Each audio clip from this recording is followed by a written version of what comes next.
Hello, welcome to the Civic Crisis Podcast. I'm Sky, your host. Thanks for joining us today as we cover the Are You a Automated Robot episode. Are you a automated robot?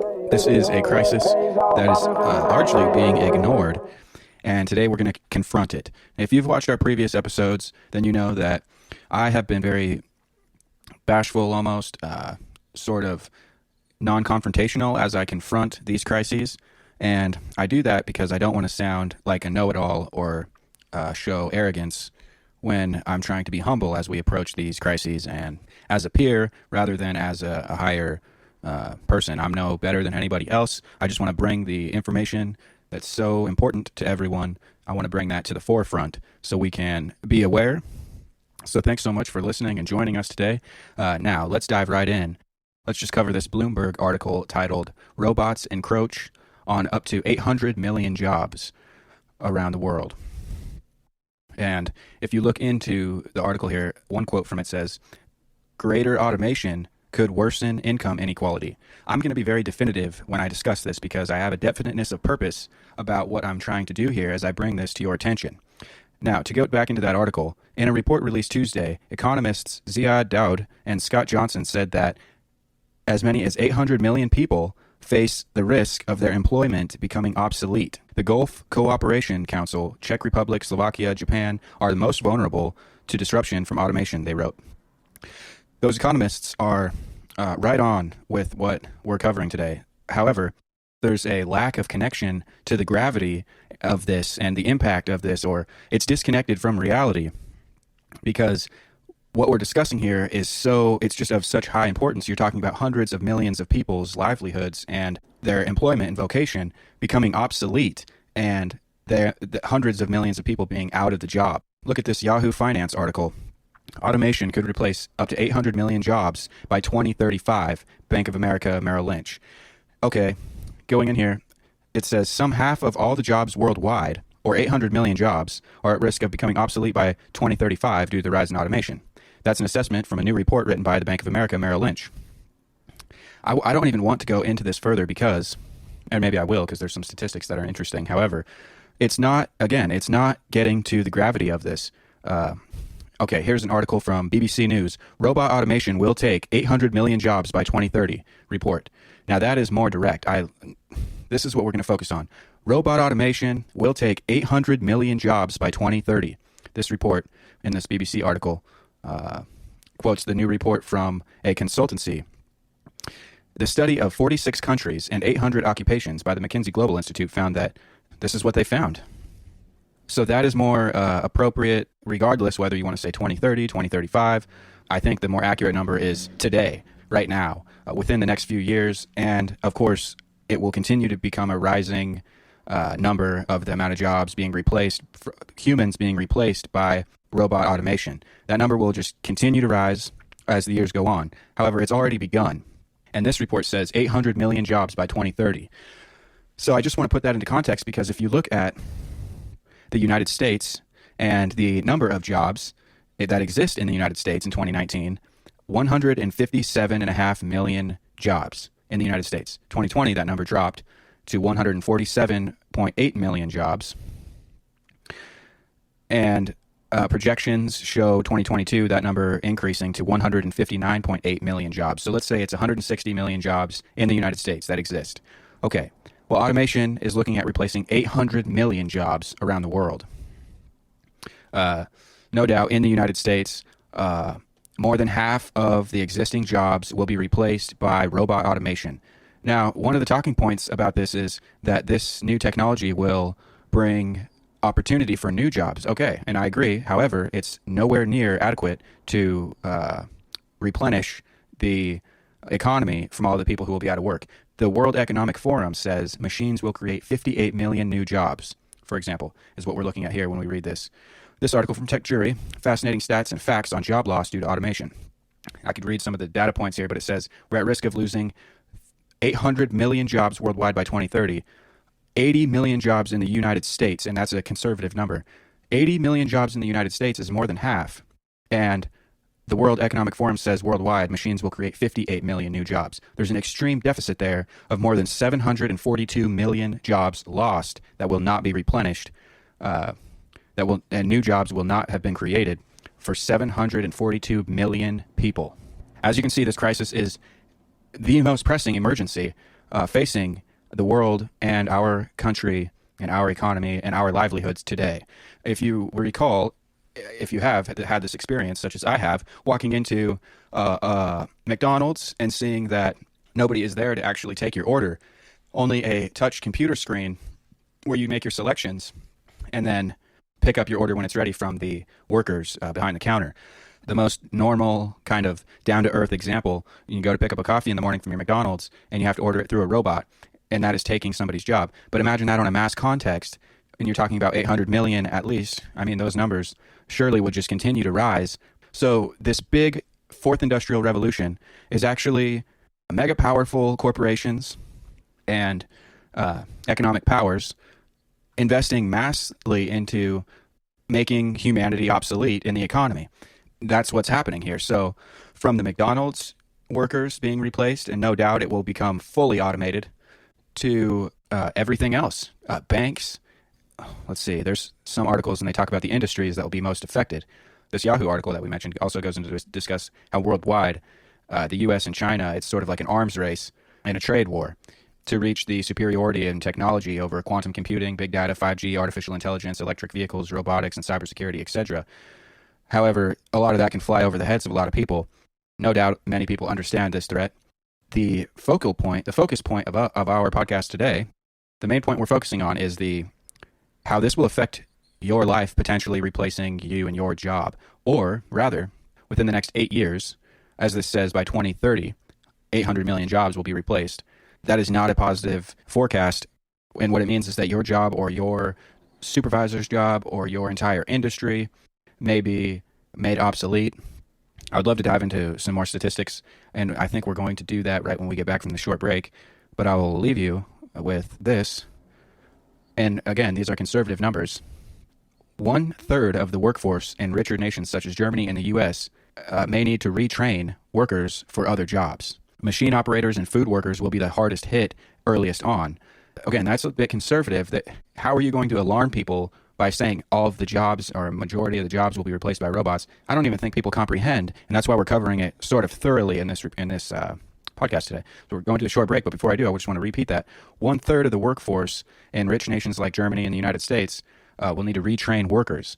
However, that is a very short-term solution, if a solution at all. And again, that's a conservative number. It's more than 1/3 of the workforce that will need to retrain the workers. However, retrain them to do what? Because hundreds of millions of jobs are going to be replaced. And in the U.S., at least 80 million jobs, which is more than half of the entire workforce of the United States. Yeah, and we will be right back after this short break. So thanks for joining the Civic Crisis. I'm Sky, your host. All right, thanks for joining the Civic Crisis. Today is December 20th, 2021. I'm Sky, your host, and we're going to dive into the episode, Are You a Robot? Of course you're not a robot. And that means you will be made obsolete by robotics in the workforce very soon. This is a crisis. This is why we're confronting it, because if we have public awareness of this issue, then we can have a say. We can have a stake in the future, rather than the bulk of society being unaware and then being forced to deal with the repercussions of the changing economy. Of course, a lot of this new technology, automation and robotics and stuff is really useful, really convenient, and perhaps even life-saving. A lot of it is going to be just incredible advancement for humankind and increase efficiency. However, to increase the efficiency of operation of a business to the point where it eliminates humanity is a problem. There's a fine line and a balance that we are targeting, this balance. We need to help others understand the balance until it gets up to the highest level of people who are in charge of these decisions, so that way they have the pressure put on them to stay within that centered balance of ethical business practice where profit isn't the only motivating factor. So, for example, when we go to the convenience store, have an item, tap the phone to pay, self-ring it up, self-check, and there's no human contact necessary there for me to be able to make this purchase and be about my way. That's all very convenient. And the profit there for the company is increased greatly. However, if I don't see a human there, perhaps I decide to shop elsewhere. That's the power of the purchaser. That's our power as consumers. So remember that, and perhaps suggest, hey, you know what? Why don't you have a customer service person assuring that I had a quality experience as I leave, as I'm heading out the door? And no doubt that the elimination of the human interaction and customer service, quality assurance, and rather the increase in technology reliance and the increase in robotic interactions, going into the future, there will be many who are not able to normalize that type of lifestyle of the future. Okay, to quote this article, which is interesting, it's from WPG Talk Radio last month, November 15th, 2021. It goes into this personal experience of Margie and Harry were shopping at Sam's Wholesale Club yesterday when all of a sudden a floor cleaning machine drove right past them. It doesn't sound eventful, however, they looked and again, they saw that the floor cleaning vehicle was driverless. There was a seat and controls and a steering wheel, but no human driver. Now, as they were processing this, at first thought they thought how cool that was, a driverless automated vehicle that has a cleaning route all mapped out. It automatically beeps its horns to alert people of its presence. They watched it brake timely for human traffic. A moment later, they thought, however, wow, this equipment has taken away a good job that used to exist. Then this article goes into quote the McKinsey report that we highlighted earlier and how 50% of work activities are automatable, and that will continue to grow as the technology continues to get more advanced.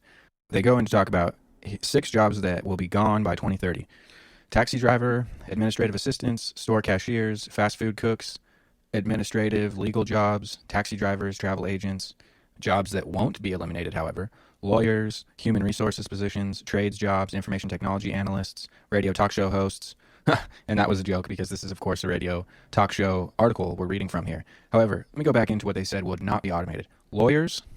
Now, while that is a important job, I just want to talk about how the backlog of court cases for immigration is an infinite number, essentially. It's well beyond the capabilities of the actual court system. And so when I was discussing this with one of my friends who's a Democrat, made the suggestion that artificial intelligence be used to determine some of these court cases, the bulk of them, for example. Just implement an AI tool that will oversee the courts. And hypothetically, if this were to be deployed, you could see the position of lawyer, the job of lawyers, also being relegated or delegated to an artificial intelligence, as well as human resource positions. You can easily see how an artificial intelligence or a computer program could play the role of a human resources professional. Trades jobs, much of those are the most, no doubt, all of the trades jobs will see more advanced technologies come into the play of their jobs, but those jobs are probably fairly safe in the future. But maybe we will see more plumbing robots and electrician robots and forestry robots and stuff like that. Information technology analysts, of course, that is an important job. But like we mentioned, artificial intelligence is creating artificial intelligence these days. So essentially no job is safe from being automated. All right, thanks for joining the Civic Crisis. We're covering automation. Are you a robot? If not, you'll be replaced in the economy. And that is obviously an issue, a crisis. Now, we're going into read more into this article. This one is actually sourced from Forbes on the Tech Jury article we were discussing before. Data shows that as many as 73 million jobs, or 80 million jobs, according to other reports, could be lost in the U.S. due to automation. This figure fares better than other countries, like Germany, where 17 or more million jobs will be lost and phased out. Contrastingly, China will be the worst hit, supposedly, with the loss of 236 million jobs or more. And that makes sense. And now here's a different point from the source from The Economist. At over 60%, food preparation is one of the most at-risk jobs, which is interesting because it's like we were talking about McDonald's. Well, soon all of the cooks and cleaners and drivers will all be automated and made robotic as well, so nobody will be working in those positions. They'll be phased out, which means increased profits for the businesses.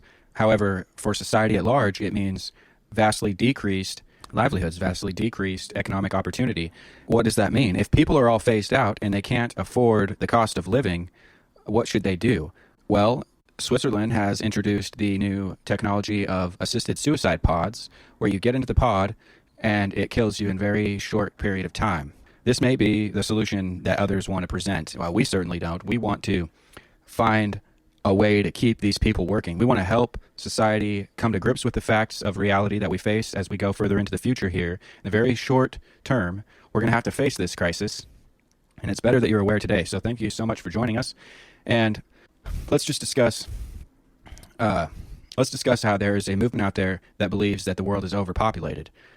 They would like to see the world population decline sharply.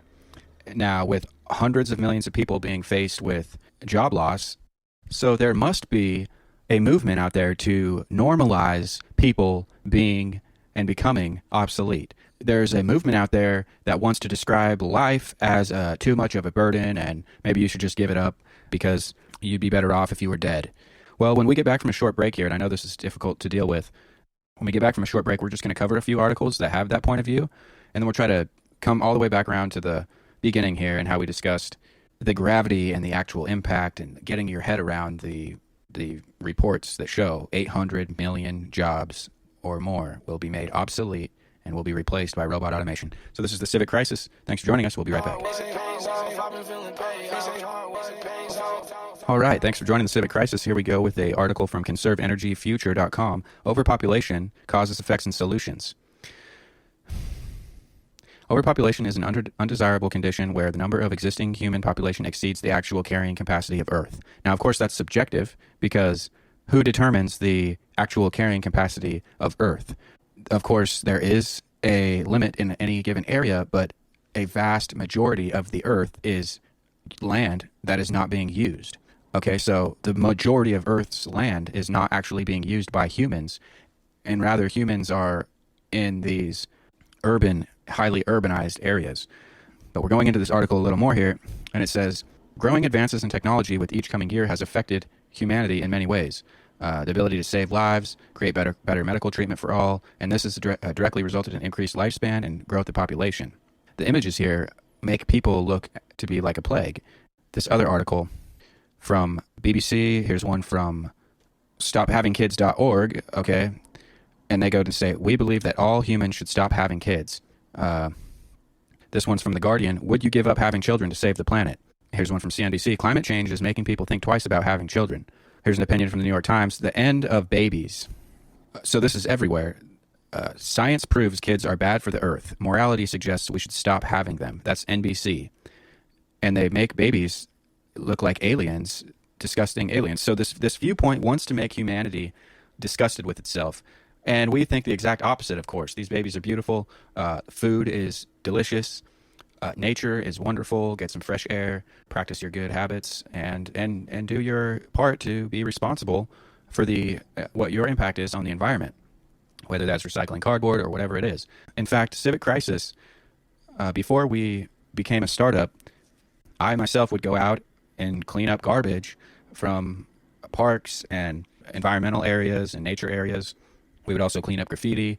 There are vandals out there who specifically target beautiful areas and trash them with graffiti, anarchists, and different symbols and trash and drugs. All of that is really devastating to the environment. We've always taken the initiative and promoted for others to go and clean this stuff up because it has a great impact on others in the community when they see a nice clean park or nature area as opposed to when they come on to see a destroyed area. So when humanity is generalized in this way to discuss overpopulation, there's definitely those that want to not do anything.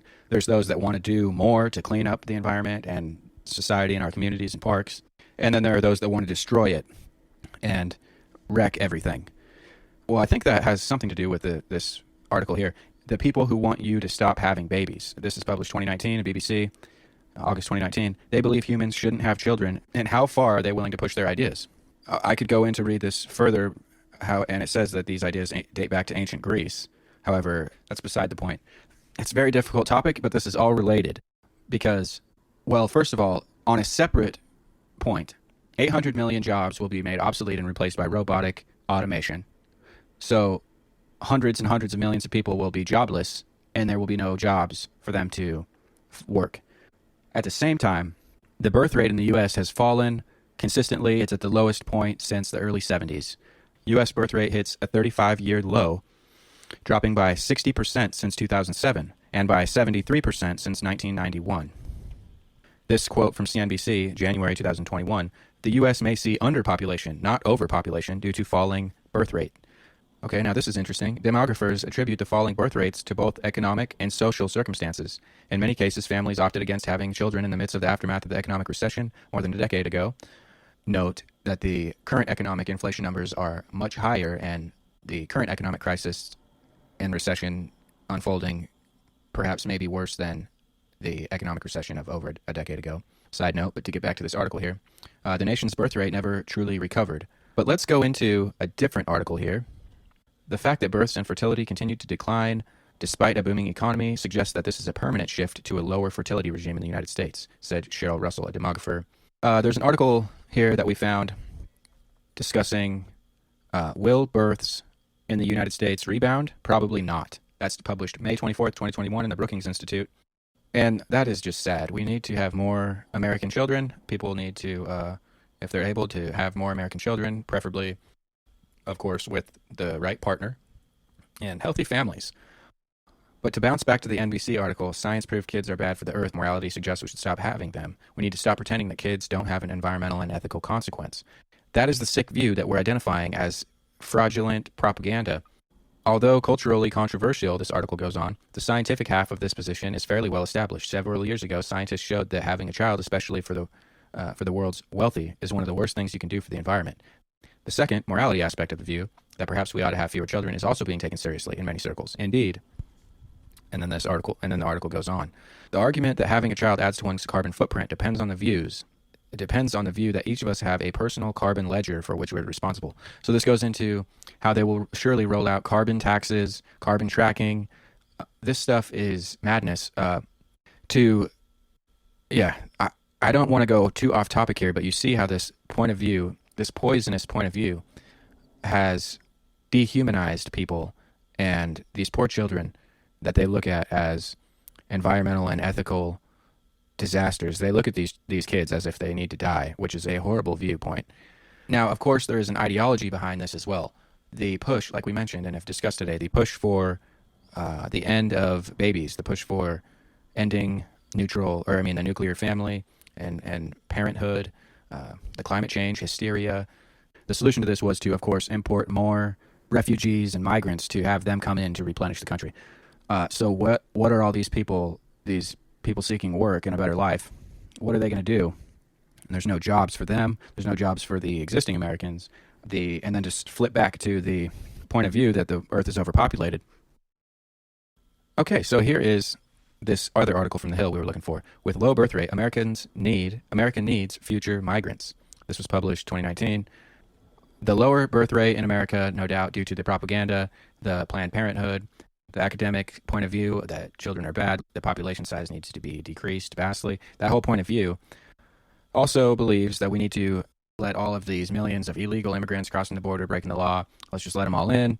I know that Biden has taken in just hundreds of thousands of these children, these unaccompanied children, housed them in these horrific conditions, vastly greater numbers than ever were in the previous administrations. This is unprecedented, the amount of children, orphaned children that are being taken into federal custody and being held in, no doubt, jail-like conditions. We have a generation of incarceration unfolding. What we're going to see take place, you know what? I'm just going to say this is what some people are thinking is, let's make it popular. Let's promote suicide. Let's make it popular. And I don't mean, it won't be the same suicide as we know today when it's going to be assisted suicide. But the doctor tells you it's okay. Now get into the suicide pod and go ahead and pass away. All right, now I know that's all a bit extreme and maybe I bounced off a little bit too much for you guys to understand. But I think if you take a step back and take a deep breath, you can see how all this is related. And of course, it's being tied into climate change as the excuse to stop having babies, to bring in more refugees with open borders. Of course, it doesn't make any sense. And of course, this is all just a subjective viewpoint of a certain ideology.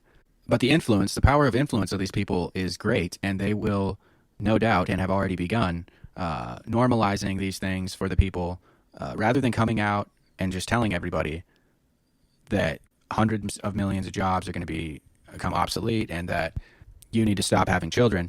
Rather than that, it will be introduced maybe through pop culture. It's going to be too late by the time the society at mass learns that they can that they are in trouble and facing this crisis. So we're bringing it to the forefront. Go ahead and tell everybody you know. This is the biggest issue: livelihoods in America, your ability to afford cost of living. Of course, once your jobs are taken away and you can't afford the cost of living anymore, what comes next? If you can't afford to live, then you must die. That may be a position that may be taken, that may be a policy, that may become a policy in the future. I just want to highlight this today so that way maybe you can be more aware and find the people who are running for office in your local areas who are also aware of this and who have a plan, a solution, or at least are on board with America and keeping America prosperous and really giving America a shot at a beautiful future for the generations to come. We're talking about, if you have kids today, we're talking about them growing up in a society with robots working, with robots and automation, working more than half of the jobs, taking up more than half of the jobs. Do you know what that means? It means more people will be after a smaller amount of jobs, and that will drive wages down. One of the things we quoted here is that this fourth industrial revolution will impact the inequality in the economy and wages and everything. Well, of course, it's going to do more than just further the economic inequality divide. It's going to push people into a frenzy. What this will do is it will turn the billionaires into trillionaires. It will turn the middle class into a slave class. And I don't want to offend anybody, and I'm definitely being a little more direct today than in our previous podcast, but this is the crisis of the era, of our decade, of our generation. No doubt this is the biggest crisis economically we face. The inflation problem is a big issue, but imagine 800 million jobs around the world, or 100 million in the United States, becoming replaced by robots and automation by the end of the decade, within just a few years here. Of course, we have no leadership on this issue. When Joe Biden talks about it, he asks, will there be a middle class? You can see that quote on our Rumble page.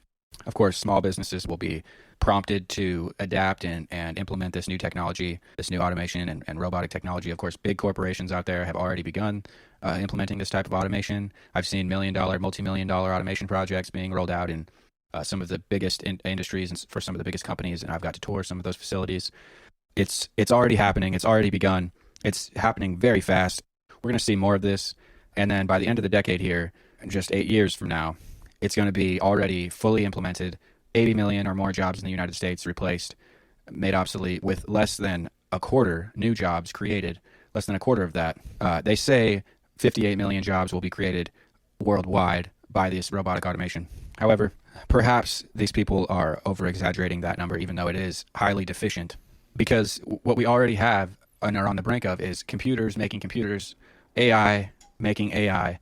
And so when all of this new automation and robotics is fully implemented, no doubt more automation and robotics will be created to manage and maintain the existing automation and robotics. So by the end of the decade, 800 million jobs replaced. By the end of 2 decades, perhaps it's all jobs replaced. What does that mean for humanity? This is the Civic Crisis. I'm Sky, your host. I hope that wasn't too intense for everybody, and I really appreciate the viewers that are checking out our Rumble page, checking out our website, civiccrisis.xyz.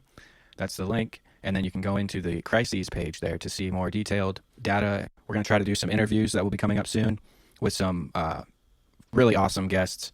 And this is an emergency. Thank you so much for confronting it with us today, the Civic Crisis. I'm Sky, your host.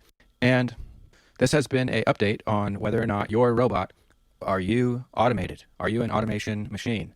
But of course you're not. And that means you will become obsolete according to the plans in place.